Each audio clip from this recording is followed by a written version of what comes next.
आज हम बात करने वाले हैं सहायक आचार्य नियुक्ति प्रक्रिया पर बार बार हाईकोर्ट के द्वारा आखिर क्यों रोक लगा दिया जा रहा है, क्यों स्टे कर दिया जा रहा है।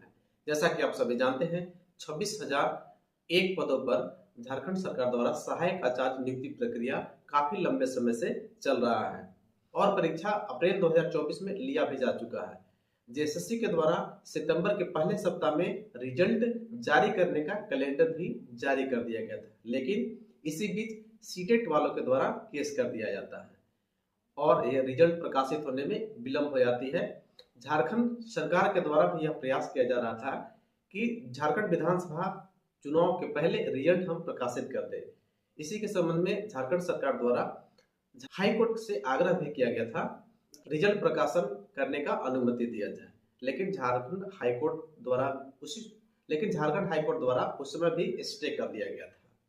अब हम बात करते हैं 11 दिसंबर 2024 को पुनः झारखंड उच्च न्यायालय द्वारा रिजल्ट प्रकाशन पर रोक लगा दिया गया था।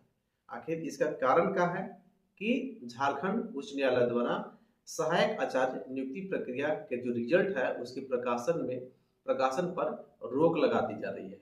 तो आप सभी को मालूम होगा कि सहायक आचार्य नियुक्ति प्रक्रिया के जब विज्ञापन निकली हुई थी तो उसमें 2 पेपर सभी के लिए थे। उसमें पेपर की कैटेगरी 2 था, पेपर 1 और पेपर 2।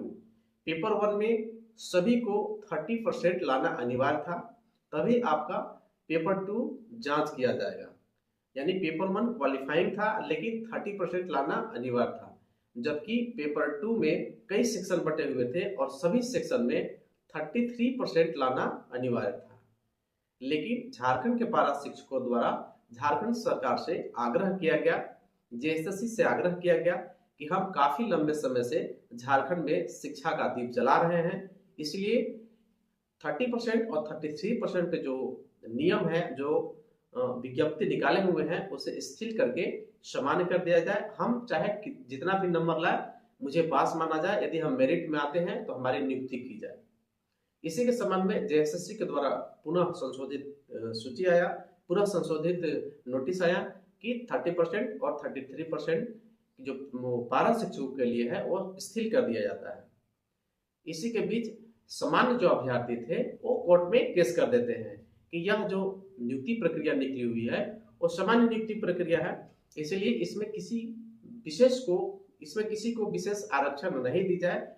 इसी के संबंध में 11 दिसंबर 2024 को यानी बुधवार को झारखंड उच्च न्यायालय द्वारा एक आदेश आता है कि झारखंड उच्च न्यायालय के द्वारा रिजल्ट प्रकाशन पर पुनः रोक लगा दी जाती है कि जब तक हम आपको यानी जेएसएससी को जब तक झारखंड उच्च न्यायालय आदेश नहीं देती है कि आप रिजल्ट निकाल दीजिए, तब तक आपको स्टे रखना है, तब तक आपको रिजल्ट नहीं निकालना है। इस प्रक्रिया में कोर्ट गहनता से विचार कर रही है कि आखिर किया क्या जाए। इन्हीं मुख्य कारणों को लेके झारखंड उच्च न्यायालय के द्वारा अभी वर्तमान समय में 26,001 पदों पर जो नियुक्ति होनी थी उसके रिजल्ट पर रोक लगा दी गई है। मिलते हैं अगले अपडेट में, तब तक धन्यवाद।